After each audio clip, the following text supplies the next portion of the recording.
Okay, seriously, people, what is important about the arguments that have been going on for centuries over whose God is the real God and whether or not there actually is a God? What do we need with all of this? I want to put it in a perspective. I want to put it in perspective that most people who speak English can probably understand. I'm going to compare it to arguing about Santa Claus. I mean, okay, I'm not trying to disrespect anybody's idea of God. I'm not saying God is Santa Claus or Santa Claus is God or that God is as real as Santa Claus. All I'm saying is that there are people who believe that Santa Claus is real and people who believe that Santa Claus is not real and people who aren't sure, just like there is with God. Whichever God you want to be talking about. And is it really important which one of those things is the case? I mean, okay, so people try to convince their kids that Santa Claus is real in order to get their kids to behave. Hey, if Santa Claus is real, then they're telling them the truth and trying to get them to behave. If Santa Claus is not real, then they're either lying to them or making a mistake and trying to get their kids to behave. What's the common thread there? So if what you'd really like is for people in society to behave, shouldn't you say so?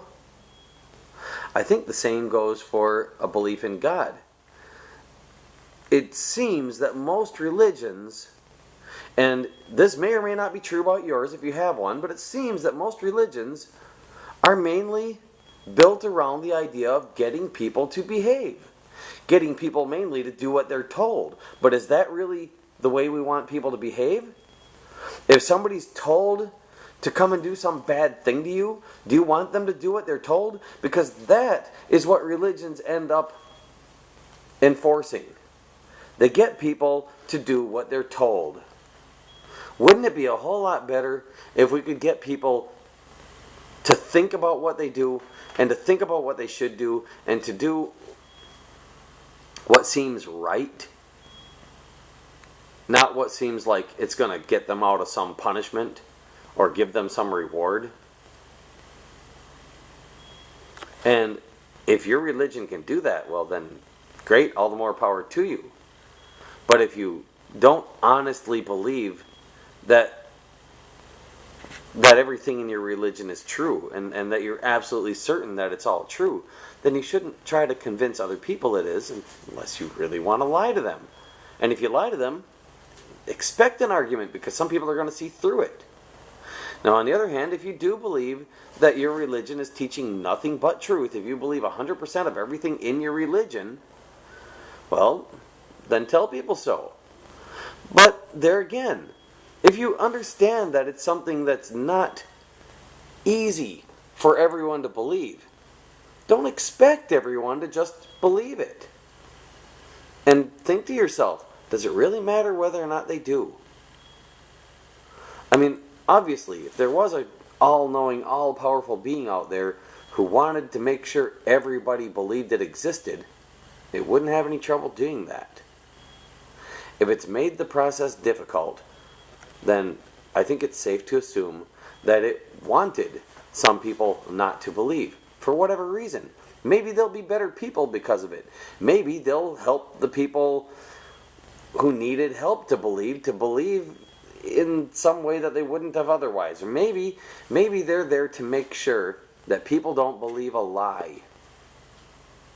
I mean, consider this. What if the Bible wasn't God-inspired at all? What if it was devil-inspired? What if it was inspired by both? The early Hebrew religion that the Bible was originally based on seems to have indicated that God was a powerful being that had both good and evil in it. It wasn't all good. It evolved into all good, supposedly, but still seems to be upholding laws that seem evil. So, maybe we should consider, instead of whose God we should be worshiping or which religion is the right one, simply consider how to be a good person and how to encourage other people to be good to each other as well. And let God sort out on his own in the end who did the right thing and who didn't. Don't force it down people's throats. Why would you want to do that?